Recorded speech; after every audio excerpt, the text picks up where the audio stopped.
Chapter 44. With Mahatma Gandhi at Wardha. Welcome to Wardha.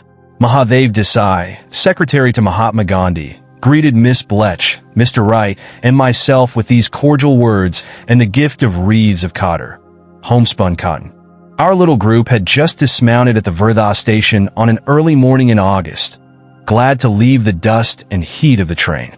Consigning our luggage to a bullock cart, we entered an open motor car with Mr. Desai and his companions, Babasaheb Deshmukh and Dr. Pingale. A short drive over the muddy country roads brought us to Maganvadi, the ashram of India's political saint. Mr. Desai led us at once to the writing room where, cross-legged, sat Mahatma Gandhi, pen in one hand and a scrap of paper in the other, on his face a vast, winning, warm-hearted smile. "Welcome," he scribbled in Hindi. It was a Monday, his weekly day of silence. Though this was our first meeting, we beamed on each other affectionately. In 1925, Mahatma Gandhi had honored the Ranchi school by a visit and had inscribed in its guest book a gracious tribute.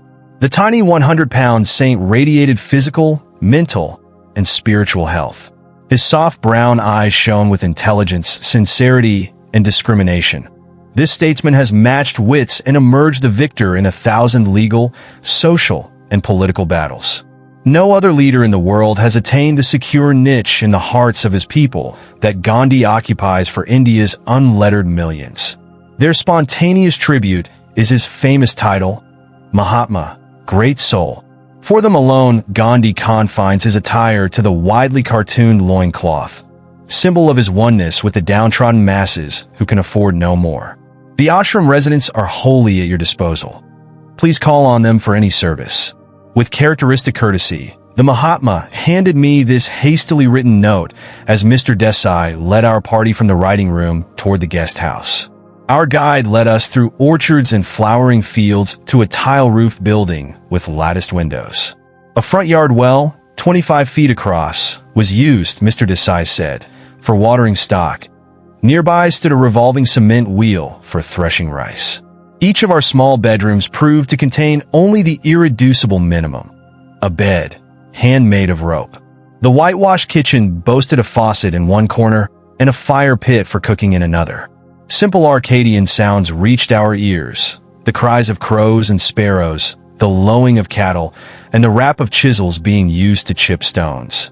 Observing Mr. Wright's travel diary, Mr. Desai opened a page and wrote on it a list of satyagraha vows taken by all the Mahatma's strict followers, satyagrahis: non-violence, truth, non-stealing, celibacy, non-possession, body labor, control of the palate, fearlessness, equal respect for all religions, swadeshi, use of home manufactures, freedom from untouchability. These 11 should be observed as vows in a spirit of humility.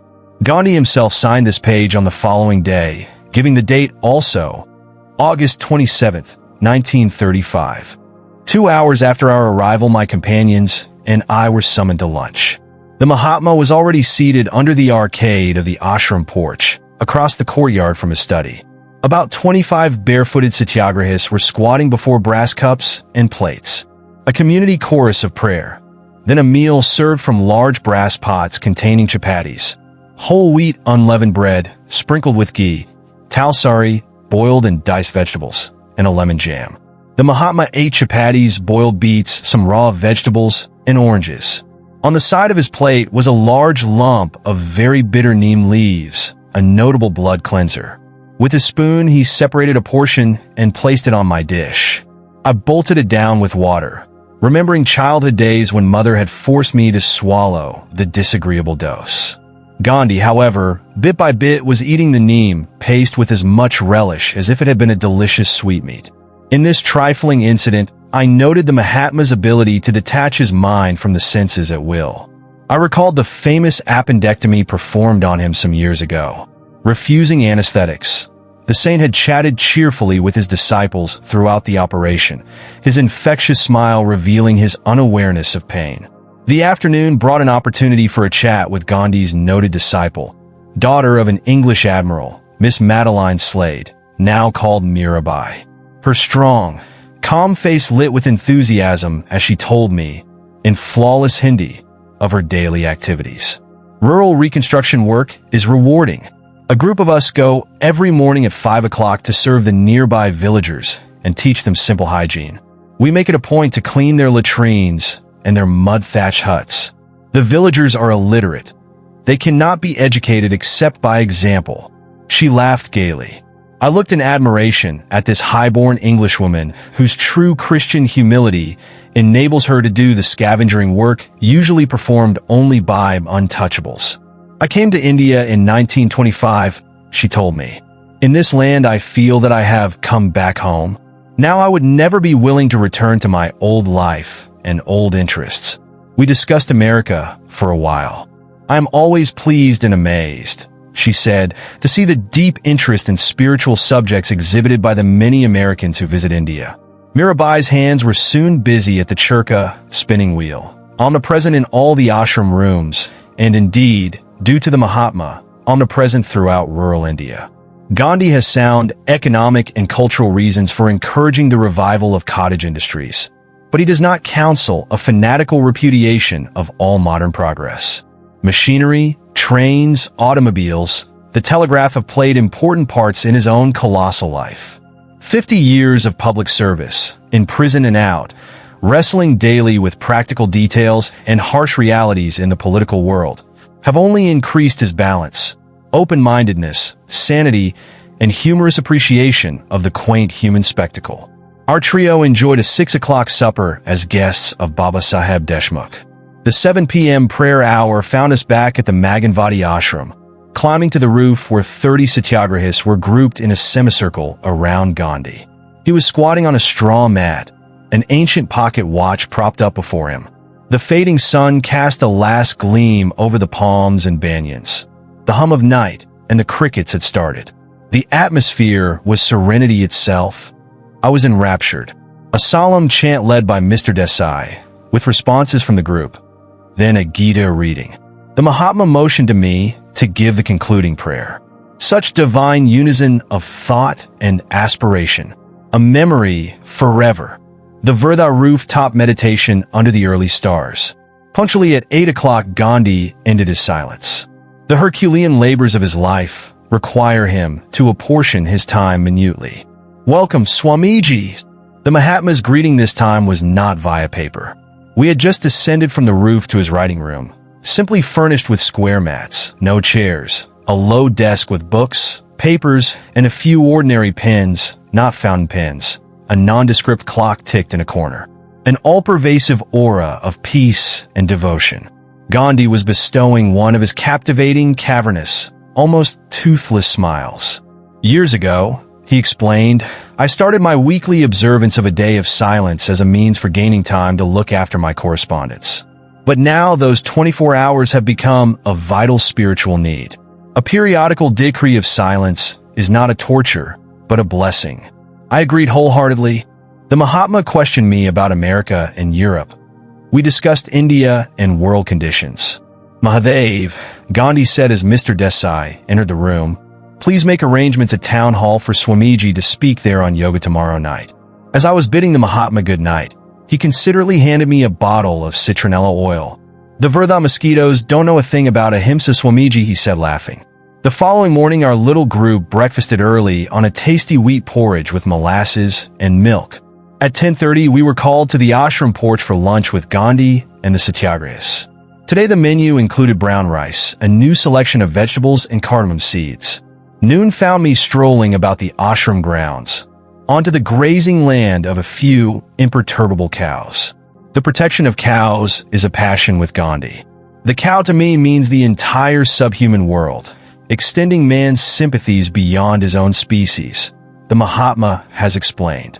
Man through the cow is enjoined to realize his identity with all that lives. Why the ancient rishis selected the cow for apotheosis is obvious to me. The cow in India was the best comparison. She was the giver of plenty. Not only did she give milk, but she also made agriculture possible. The cow is a poem of pity. One reads pity in the gentle animal. She is the second mother to millions of mankind. Protection of the cow means protection of the whole dumb creation of God. The appeal of the lower order of creation is all the more forceful because it is speechless. 3 daily rituals are enjoined on the Orthodox Hindu. One is Buddha Yajna, an offering of food to the animal kingdom. This ceremony symbolizes man's realization of his obligations to less evolved forms of creation, instinctively tied to bodily identifications which also corrode human life, but lacking in that quality of liberating reason, which is peculiar to humanity. Buddha Yajna thus reinforces man's readiness to succor the weak, as he in turn is comforted by countless solicitudes of higher unseen beings. Man is also under bond for rejuvenating gifts of nature, prodigal in earth, sea, and sky. The evolutionary barrier of incommunicability among nature, animals, man, and astral angels is thus overcome by offices of silent love. The other 2 daily yajnas are Pitri and Nri. Pitri Yajna is an offering of oblations to ancestors, as a symbol of man's acknowledgement of his debt to the past, essence of whose wisdom illumines humanity today. Nri Yajna is an offering of food to strangers or the poor, symbol of the present responsibilities of man, his duties to contemporaries. In the early afternoon, I fulfilled a neighborly Nri Yajna by a visit to Gandhi's ashram for little girls. Mr. Wright accompanied me on the 10-minute drive. Tiny young flower-like faces atop the long-stemmed, colorful saris. At the end of a brief talk in Hindi which I was giving outdoors, the skies unloosed a sudden downpour. Laughing, Mr. Wright and I climbed aboard the car and sped back to Maganvadi amidst sheets of driving silver. Such tropical intensity and splash. Re-entering the guest house, I was struck anew by the stark simplicity and evidences of self-sacrifice, which are everywhere present. The Gandhi vow of non-possession came early in his married life. Renouncing an extensive legal practice which had been yielding him an annual income of more than $20,000, the Mahatma dispersed all his wealth to the poor.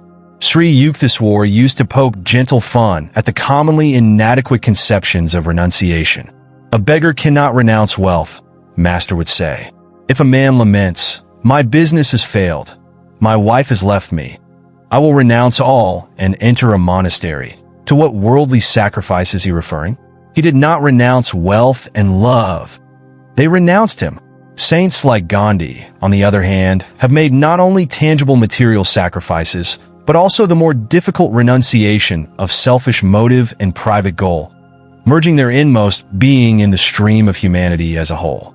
The Mahatma's remarkable wife, Kasturabai, did not object when he failed to set aside any part of his wealth for the use of herself and their children. Married in early youth, Gandhi and his wife took the vow of celibacy after the birth of several sons. A tranquil heroine in the intense drama that has been their life together, Kasturabai has followed her husband to prison, shared his 3-week fasts, and fully borne her share of his endless responsibilities. She has paid Gandhi the following tribute. "I thank you for having had the privilege of being your lifelong companion and helpmate. I thank you for the most perfect marriage in the world, based on brahmacharya, self-control, and not on sex. I thank you for having considered me your equal in your life work for India. I thank you for not being one of those husbands who spend their time in gambling, racing, women, wine, and song, tiring of their wives and children as the little boy quickly tires of his childhood toys. How thankful I am that you are not one of those husbands who devote their time to growing rich on the exploitation of the labor of others. How thankful I am that you put God and country before bribes, that you had the courage of your convictions and a complete and implicit faith in God. How thankful I am for a husband that put God and his country before me.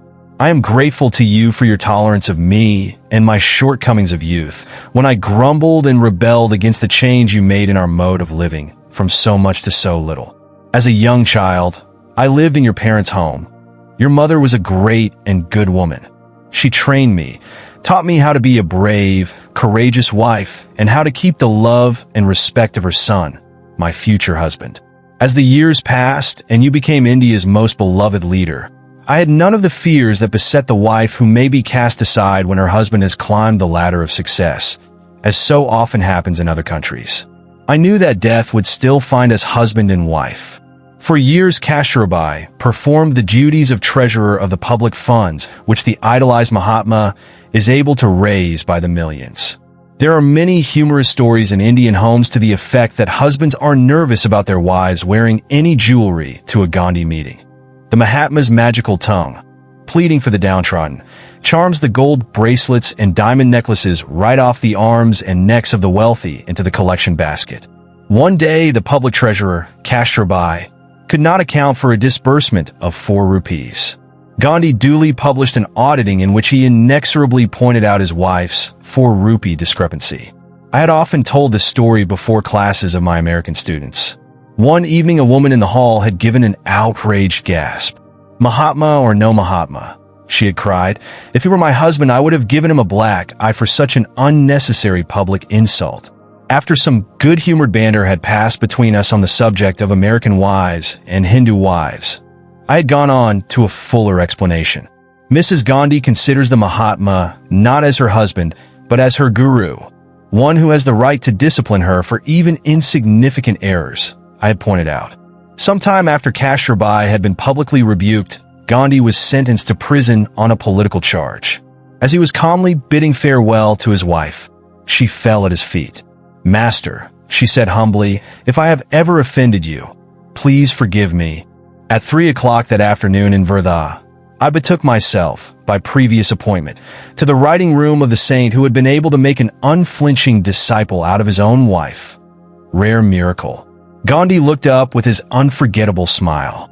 "Mahatmaji," I said as I squatted beside him on the uncushioned mat, "please tell me your definition of ahimsa, the avoidance of harm to any living creature in thought or deed. Beautiful ideal, but the world will always ask, may one not kill a cobra to protect a child or oneself? I could not kill a cobra without violating 2 of my vows, fearlessness and non-killing. I would rather try inwardly to calm the snake by vibrations of love. I cannot possibly lower my standards to suit my circumstances." With his amazing candor, Gandhi added, "I must confess that I could not carry on this conversation were I faced by a cobra." I remarked on several very recent Western books on diet which lay on his desk. "Yes, diet is important in the Satyagraha movement, as everywhere else," he said with a chuckle. "Because I advocate complete continence for Satyagrahis, I am always trying to find out the best diet for the celibate. One must conquer the palate before he can control the procreative instinct. Semi-starvation or unbalanced diets are not the answer. After overcoming the inward greed for food, a satyagrahi must continue to follow a rational vegetarian diet with all necessary vitamins, minerals, calories, and so forth. By inward and outward wisdom in regard to eating, the satyagrahi's sexual fluid is easily turned into vital energy for the whole body. The Mahatma and I compared our knowledge of good meat substitutes. The avocado is excellent," I said. "There are numerous avocado groves near my center in California." Gandhi's face lit with interest. "I wonder if they would grow in Wardha? The Satyagrahis would appreciate a new food. I will be sure to send some avocado plants from Los Angeles to Wardha." I added, "Eggs are a high-protein food. Are they forbidden to Satyagrahis?" "Not unfertilized eggs." The Mahatma laughed reminiscently. "For years I would not countenance their use. Even now, I personally do not eat them. One of my daughters-in-law was once dying of malnutrition. Her doctor insisted on eggs. I would not agree and advised him to give her some egg substitute. Gandhiji, the doctor said, unfertilized eggs contain no life sperm. No killing is involved. I then gladly gave permission for my daughter-in-law to eat eggs. She was soon restored to health. On the previous night, Gandhi had expressed a wish to receive the Kriya Yoga of Lahiri Mahasaya. I was touched by the Mahatma's open-mindedness and spirit of inquiry. He is childlike in his divine quest, revealing that pure receptivity which Jesus praised in children. Of such is the kingdom of heaven. The hour for my promised instruction had arrived. Several satyagrahis now entered the room. Mr. Desai, Dr. Pingale, and a few others who desired the Kriya technique. I first taught the little class the physical yoga exercises. The body is visualized as divided into 20 parts. The will directs energy in turn to each section. Soon everyone was vibrating before me like a human motor. It was easy to observe the rippling effect on Gandhi's 20 body parts, at all times completely exposed to view. Though very thin, he is not unpleasingly so. The skin of his body is smooth and unwrinkled. Later, I initiated the group into the liberating technique of Kriya Yoga. The Mahatma has reverently studied all world religions. The Jain scriptures, the biblical New Testament, and the sociological writings of Tolstoy are the three main sources of Gandhi's nonviolent convictions. He has stated his credo thus: I believe the Bible, the Quran, and the Zen Avesta to be as divinely inspired as the Vedas. I believe in the institution of gurus, but in this age millions must go without a guru, because it is a rare thing to find a combination of perfect purity and perfect learning. But one need not despair of ever knowing the truth of one's religion, because the fundamentals of Hinduism, as of every great religion, are unchangeable and easily understood. I believe, like every Hindu, in God and his oneness, in rebirth and salvation. I can no more describe my feeling for Hinduism than for my own wife. She moves me as no other woman in the world can. Not that she has no faults. I dare say she has many more than I see myself. But the feeling of an indissoluble bond is there. Even so, I feel for and about Hinduism with all its faults and limitations. Nothing delights me so much as the music of the Gita or the Ramayana by Tulsidas. When I fancied I was taking my last breath, the Gita was my solace. Hinduism is not an exclusive religion. In it there is room for the worship of all the prophets of the world. It is not a missionary religion in the ordinary sense of the term. It has no doubt absorbed many tribes in its fold, but this absorption has been of an evolutionary, imperceptible character. Hinduism tells each man to worship God according to his own faith or dharma, and so lives at peace with all religions. Of Christ, Gandhi has written, I am sure that if he were living here now among men, he would bless the lives of many who perhaps have never even heard his name, just as it is written, Not everyone that saith unto me, Lord, Lord, but he that doeth the will of my Father. In the lesson of his own life, Jesus gave humanity the magnificent purpose and the single objective toward which we all ought to aspire. I believe that he belongs not solely to Christianity, but to the entire world, to all lands and races. On my last evening in Wardha, I addressed the meeting which had been called by Mr. Desai in Town Hall. The room was thronged to the windowsills with about 400 people assembled to hear the talk on yoga. I spoke first in Hindi, then in English. Our little group returned to the ashram in time for a good night glimpse of Gandhi, enfolded in peace and correspondence. Night was still lingering when I rose at 5 a.m. Village life was already stirring. First a bullock cart by the ashram gates, then a peasant with his huge burden balanced precariously on his head. After breakfast, our trio sought out Gandhi for farewell pronams. The saint rises at 4 o'clock for his morning prayer. Mahatmaji, goodbye. I knelt to touch his feet. India is safe in your keeping. Years have rolled by since the Wardha idol. The earth, oceans, and skies have darkened with a world at war. Alone among great leaders, Gandhi has offered a practical non-violent alternative to armed might. To redress grievances and remove injustices, the Mahatma has employed non-violent means which again and again have proved their effectiveness. He states his doctrine in these words: I have found that life persists in the midst of destruction. Therefore, there must be a higher law than that of destruction. Only under that law would well-ordered society be intelligible and life worth living. If that is the law of life, we must work it out in daily existence. Wherever there are wars, wherever we are confronted with an opponent, conquer by love.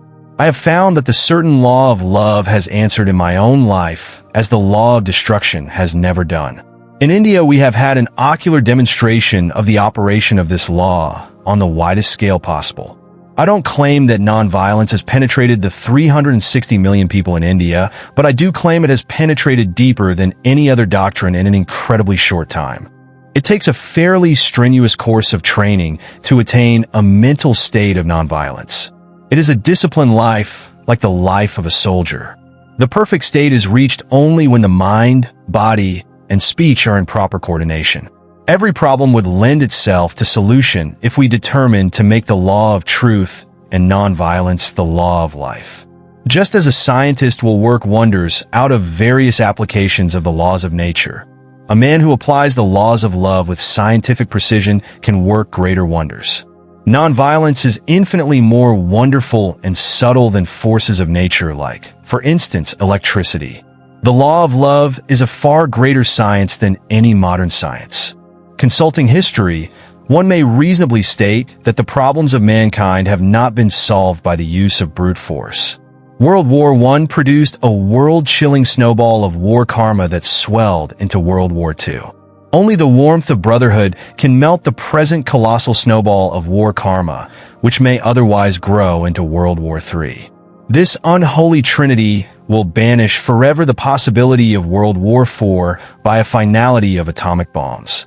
Use of jungle logic instead of human reason in settling disputes will restore the earth to a jungle. If brothers not in life, then brothers in violent death. War and crime never pay. The billions of dollars that went up in the smoke of explosive nothingness would have been sufficient to have made a new world, one almost free from disease and completely free from poverty. Not an earth of fear, chaos, famine, pestilence, the danse macabre, but one broad land of peace, of prosperity, and of widening knowledge. The nonviolent voice of Gandhi appeals to man's highest conscience. Let nations ally themselves no longer with death, but with life. Not with destruction, but with construction. Not with the annihilator, but with the creator. One should forgive under any injury, says the Mahabharata.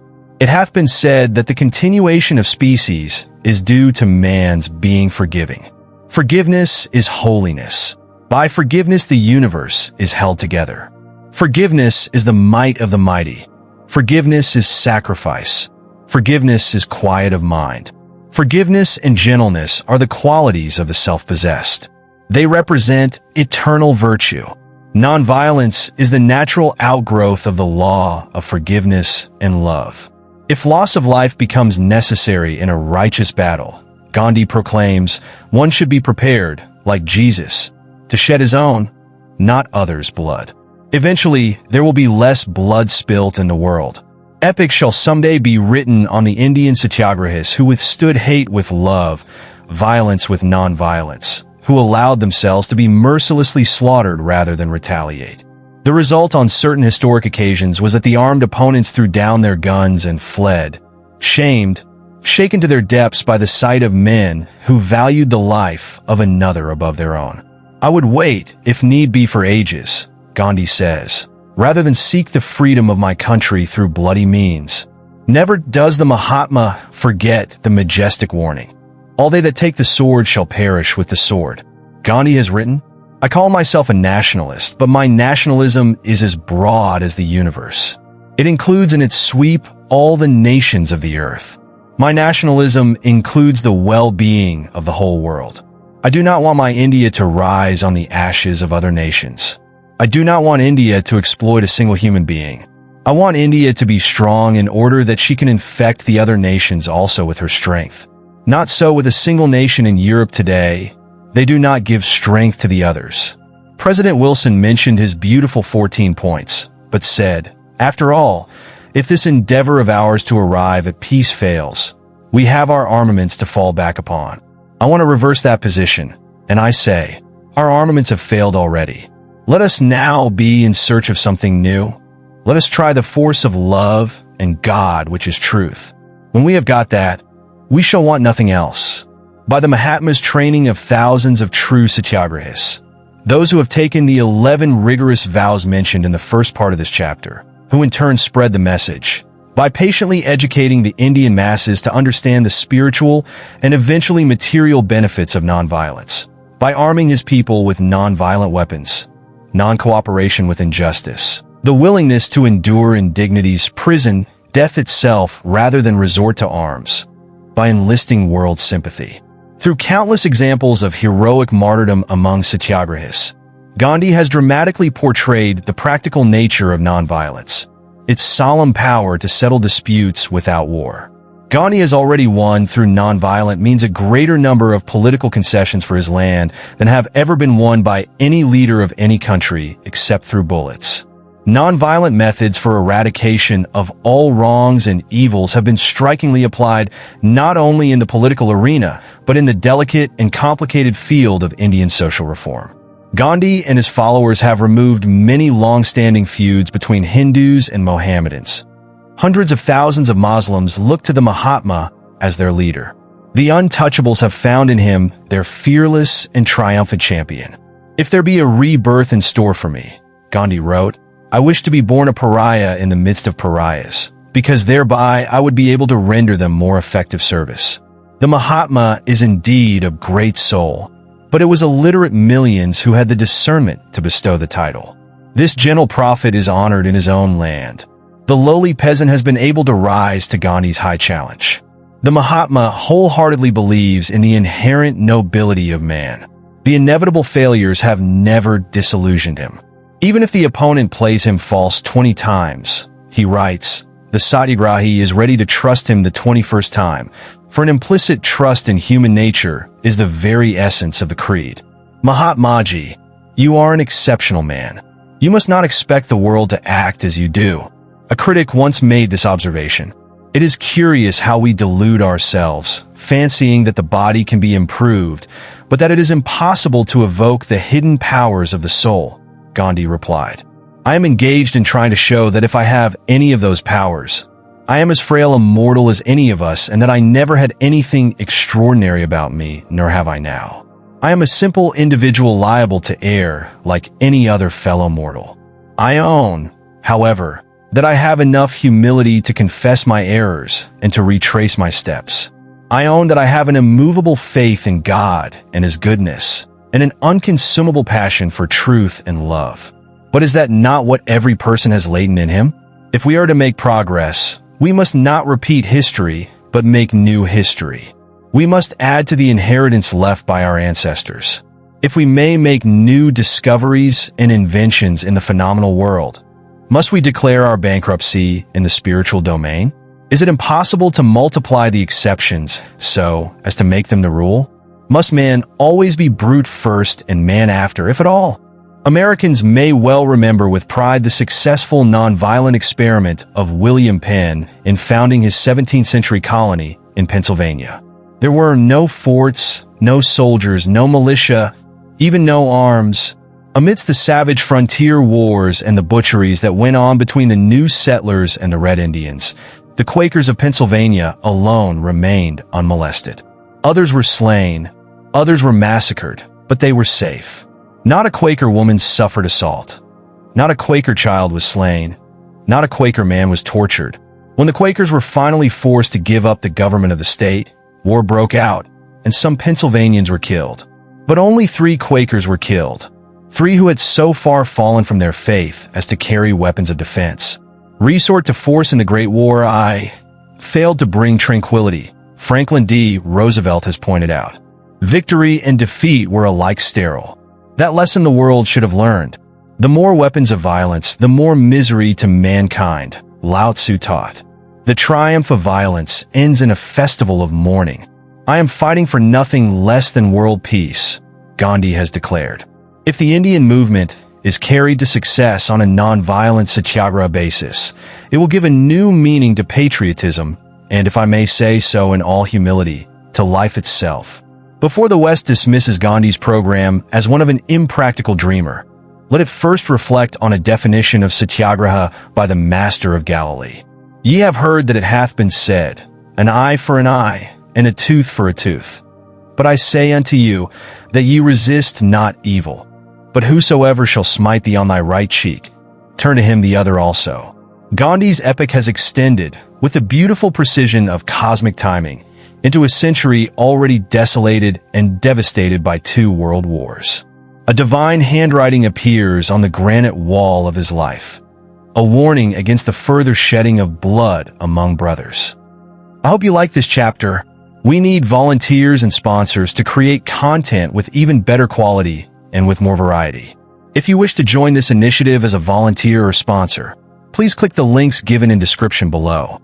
To help us reach more viewers, please like, comment, share, and subscribe to Biography Central.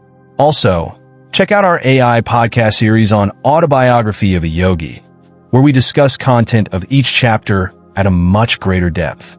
Thank you for your time. It means a lot. Namaste.